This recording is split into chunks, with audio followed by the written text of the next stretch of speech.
தாவேகா தரப்பில் அதிமுகவிற்கு 10 அமைச்சர் பதவிகள் தருவதாக கூறினார்கள். வெளியிலிருந்து ஆதரவு தருவதை விட அமைச்சரவையில் பங்கு இருந்தால் நன்றாக இருக்கும் என இபிஎஸ்ஸிடம் கூறியும் அதை அவர் ஏற்கவில்லை. கூட்டணி பேச்சுவார்த்தை ரகசியத்தை உடைத்த அதிமுக முன்னாள் அமைச்சர் கே.சி. வீரமணி.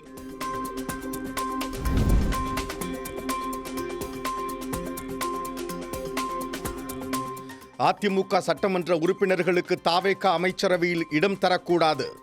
சட்டப்படி அனுமதி இருந்தாலும் அது அரசியல் மற்றும் ஜனநாயக நெறிமுறைகளுக்கு முற்றிலும் எதிரானது. முதலமைச்சர் அவர்களே, தயவு செய்து இதை செய்யாதீர்கள் என தாவேகா தலைவரும் முதலமைச்சருமான விஜய்க்கு விசிக பொதுச் செயலாளர் ரவிக்குமார் நேரடி வேண்டுகோள்.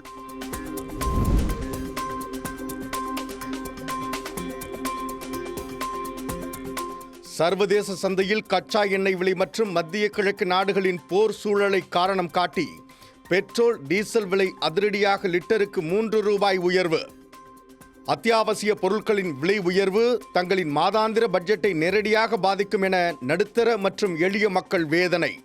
எதிர்க்கட்சிகள் மற்றும் பொதுமக்கள் கடும் கண்டனம்.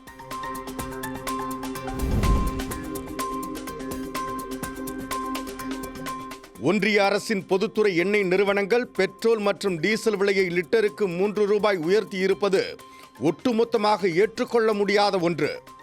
சர்வதேச சந்தையில் கச்சா எண்ணெயின் விலை வீழ்ச்சியடையும் காலங்களில் அதன் பலனை மக்களுக்கு வழங்காமல் எண்ணெய் நிறுவனங்கள் தங்களின் லாபமாக மட்டுமே மாற்றிக்கொள்கின்றன. இந்த திடீர் விலையேற்றம் இருசக்கர வாகனங்கள் மற்றும் நடுத்தர ரக வாகனங்களை பயன்படுத்தும் ஏழை எளிய நடுத்தர மக்களின் மாதாந்திர பட்ஜெட்டை பெருமளவில் சீர்குலைக்கும் என முதலமைச்சர் விஜய் குற்றச்சாட்டு.